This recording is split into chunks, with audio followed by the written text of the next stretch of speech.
மேஸ்திரி மாணிக்கம் ஒரு பிடிப்பு இல்லாம வேண்டா வெறுப்பா ஒரு கட்டடத்தை கட்டிக்கிட்டு இருக்காரு. அவரு வேணும்னே சிமெண்ட் மண்ணு போட்டு செய்யற கலவைய சரியான அளவுல கலக்காம கட்டடத்தை பலம் குறைஞ்ச மாதிரி கட்டுறாரு. செவத்தை தொட்டாலே சிமெண்ட் பெயர்ற அளவு மோசமா கட்டிக்கிட்டு இருக்காரு. கட்டடத்தோட வெளி தோற்றத்தையும் அழகில்லாத மாதிரி ஏனோ தானோன்னு கட்டிக்கிட்டு இருக்காரு. அவரு அப்படிப்பட்டவர் இல்ல, ஆனா இப்படி செய்யறாரு. ஏன் இப்படி செய்யறாருன்னு தெரிஞ்சுக்க சில மாசங்களுக்கு முன்னாடி போய் பாப்போம்.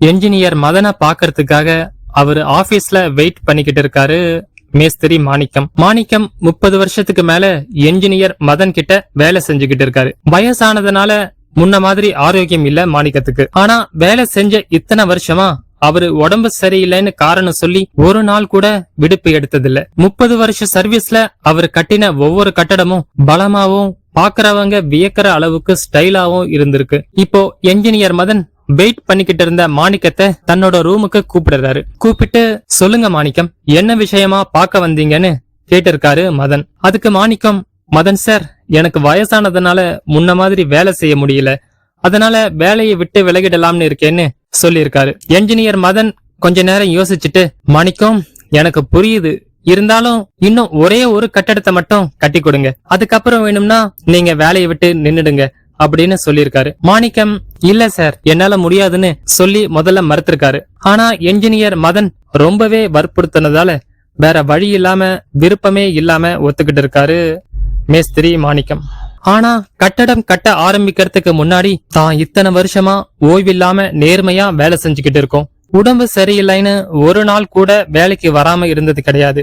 அப்படி இருக்கும்போது தான் முன்ன மாதிரி ஆரோக்கியம் இல்ல, வேலையை விட்டு நின்றுடறேன்னு சொல்லியும் மதன் தன் கிட்ட கட்டடம் கட்டுற வேலையை கொடுத்திருக்காரேன்னு வருத்தத்திலையும் கோபத்திலையும் இப்ப கட்ட போற கட்டடத்தை நல்லா கட்டி கொடுக்க கூடாதுன்னு மனசுல வச்சுக்கிட்டாரு மாணிக்கம். அதனாலதான் மாணிக்கம் அந்த கட்டடத்தை அப்படி கட்டிக்கிட்டு இருக்காரு.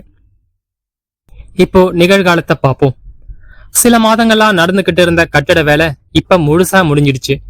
மேஸ்திரி மாணிக்கம் என்ஜினியர் மதன் ஆபீஸுக்கு போய் அவரை பார்த்து, கட்டட வேலை முழுசா முடிஞ்சிடுச்சு சார், இந்தாங்க கட்டடத்தோட சாவி அப்படின்னு சொல்லி சாவிய மதன் கிட்ட கொடுக்கறாரு. என்ஜினியர் மதன் அந்த சாவிய வாங்கிக்காம மேஸ்திரி மாணிக்கத்துக்கிட்டயே கொடுத்து, மாணிக்கம், நீங்க இந்த கம்பெனிக்கு எவ்வளவோ உழைச்சிருக்கீங்க, சொல்ல போனா உங்களோட உழைப்பு இல்லாம இந்த கம்பெனி இவ்வளவு பெருசா வளர்ந்திருக்காது, உங்களுக்கு அந்த வீட்டை கிஃப்டா கொடுக்கறேன், நீங்க அதை மறுக்காம ஏத்துக்கணும் அப்படின்னு சொல்லியிருக்காரு மதன்.